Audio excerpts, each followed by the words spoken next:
Hey guys, welcome back to my channel. Today I would like to talk to you about a game I'm gonna set up versus Michel, a friend of mine, and it's gonna be about the Battle of the Hurtgen Forest. Now, for those of you who don't know what the Battle of the Hurtgen Forest is, it was a major engagement between the German Wehrmacht and the United States Army. The Hurtgen Forest is about a 50 square kilometer area on the border of Belgium and Germany, near the vicinity of the town Aachen, which also saw extreme fighting. And it was one of the bloodiest battles the United States ever engaged in, if not the most bloodiest. The official record states about 33,000 dead. It's actually way higher. I visited the place. I was never a soldier, let me say that. I was never a fully trained soldier, but I have some military schooling and experience. I did some basic military training because in the Netherlands you have, like, if you're underage, under 18, and you would like to join the military, you can go in via a sort of military schooling project. So you get basic training, but also schooling. And for me, it was like, whoever thought that up to send people in here? It's a true nightmare. The Germans fought a guerrilla-style war against the Americans there. They were well entrenched in their positions. It's a very rugged terrain with valleys, rocks, and heavily forest. At that time, there were hardly any roads, and even now, when I went there with Michel, so it's gonna be cool to replay this as we were actually together there. We visited the place of the Karl Bridge near the town of Schmidt. We went to Wassenagen, which I'll come back. We went to the museum there. We had a walk in the forest.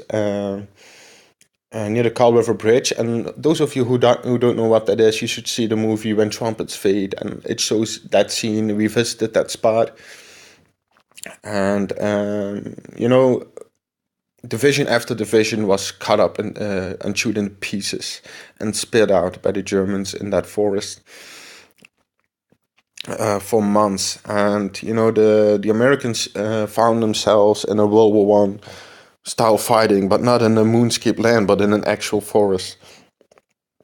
And what the Germans did is, because of bad weather, and the Germans were well entrenched, well supplied because of their short supply line.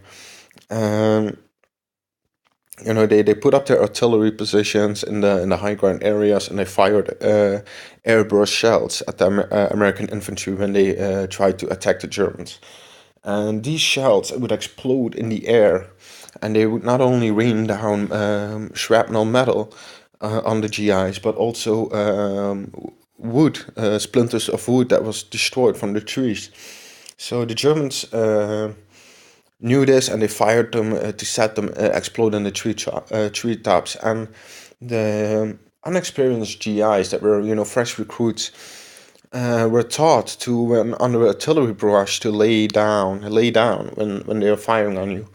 So, but this would actually benefit the damage caused to their own, because when you lay down, your entire body is exposed to the shrapnel. So the survivors of these bombardments, which were not sent off the line as shell shocked or battle fatigued, they would learn to hug a tree, as then at that moment only to squeeze your body under your helmet as much as you could, so you would have as much area to expose to the air where the shrapnel came from, that would rain down on the troops. So this was terrifying for every soldier, basic soldier. This would be a terrifying experience, because fighting was in very close quarters, like in a jungle terrain. And there's even military historians stating that, hey, if you have experienced the Hurtgen Forest, you should have taken a lesson for Vietnam. And they also call it the Green Hell, the forest where dragons live, and because it's a very mystified German forest, where tails could end up, where Hans and Gretel would be lost in, and so it's that kind of a forest. Because in some parts of the forest, the density is so big that the sun rarely comes under, so you get a very eerie setting. Um, and yeah, it's really, you have these medieval looking houses, you have these medieval looking bridges, or maybe even medieval bridges.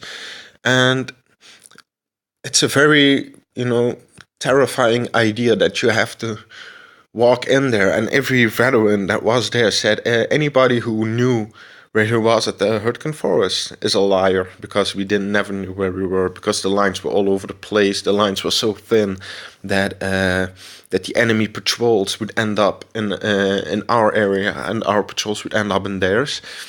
Um, and basically, there was one path that led to the Hurtgen forest. Along the objectives, along the towns of Germerter and Vassenack, and that was the Kahl Trail. And the Kahl Trail was very narrow. It's actually a trail and not a road, and the Americans desperately tried to get armor in because their air force could not see the German targets. They were too well camouflaged. The artillery could not hit them, while all the while the Americans were exposed to the German artillery and German tanks, because the American infantry was exposed. They went because of the terrain. The Germans also had set up Dragon's Teeth, which they could not, so the Americans could not put in tanks and armor and support vehicles. So the infantry was very much exposed in the forest and chewed up there by well entrenched Germans, which were very motivated to fight for their country because they were now protecting its borders. Another thing I would like to say is that there was one general who eventually came to the front, and that was Gavin, I believe, of the 82nd Airborne Division. And he said, like, Jesus Christ, that we actually sent people in here. What we need to do here is get these guys out. We need to send in special forces. We need to send in, special infantry to handle this job, because this is not supposed to be an area where a regular soldier was fighting in, to be patrolling with his bayonet on, and any given time they would be ambushed, and thousands died for literally a few hundreds of meters ground. And when I was in the museum, one of the guides told me that there's a dead body for every square meter in the Hurtgen forest, literally, and that pretty much says it all. So, but when I was working as a volunteer in the military museum, we also did some research, and we came to the conclusion that probably the battle, which was swept under the carpet due to bad propaganda, would be as the Americans lost heavily, intensively for nothing. And their objective was to take the town of Schmidt, and there was a dam, and they were feared that the Germans would blow this dam and render the entire approach on the axis of advance for the Allies useless due to floods, or for the Americans in that section at least. So eventually they would send in the 2nd Rangers and the 82nd Airborne, sorry, the 82nd Airborne Division, excuse me, to push the Germans out of the forest. And the Battle of the Hurtgen Forest actually went on after the German Ardennes offensive, or Wacht am Rhein. So it was a longer engagement in that part. But the Germans also defended the area so intensively because it was one of the staging areas for this offensive. Now, thanks for watching, and we're gonna play this game, and stay tuned.